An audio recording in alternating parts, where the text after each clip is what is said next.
kicking off the show, celebrating one of St. Louis's favorites, Forest Park. Forest Park is turning 150 years old, and the celebration is just getting started. A new book highlights the park's rich history has been released, and what better way to get a sneak peek than with the author themselves. That's where we find Malik Wilson this morning in the heart of Forest Park to give us the details.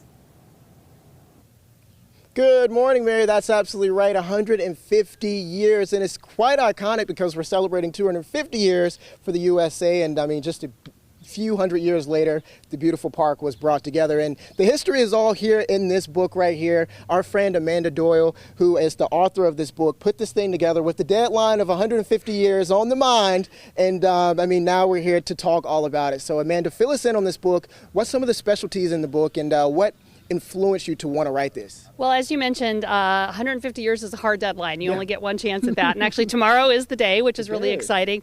So I worked with the co-author, Cameron Collins, to kind of bring the history of the park, a little bit of the lore that people may not know about the creation. Of course, everyone now knows the things you can do in the park, but kind of learning what's behind stuff that you may walk by every day, or maybe that you've never seen when you've been in the park. Or what's under us, of course, as well. I'm like, I asked you this question. I'm like, did you talk about like the underground world that's here? And you're like, it's all in here. So what would you say is your favorite part about the book that, really stands out, pops off the pages to you?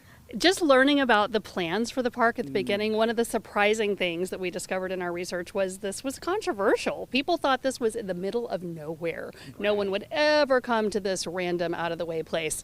Now we know the city has grown here and beyond, but just learning about what went into it, the vision for it. St. Louis had this idea that it needed a park like this. We're obliged to say it's larger than Central Park in New York. I brag about that all the time. A lot larger. So, so having a place that's been like a community living room, a place where the city can come together, where the region can come together, and it's just really a civic jewel. Definitely, 100%. And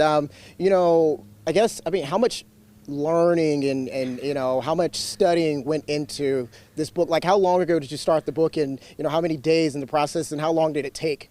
We've been working on it about 2 years. Wow. Really, probably half of that time was rabbit holes like the Missouri History Museum photo archive. Yeah. I could still be there if I didn't have a deadline. And hearing people's stories. Also, everyone has a connection to the park. Some people, their parents got married at the Jewel Box, or they always come for the car show on Easter Sunday, or they come fishing. There are just so many ways people use the park, and seeing how it all goes together in this 1,300 plus acres is really special. Definitely. Well, Amanda, we appreciate it so much.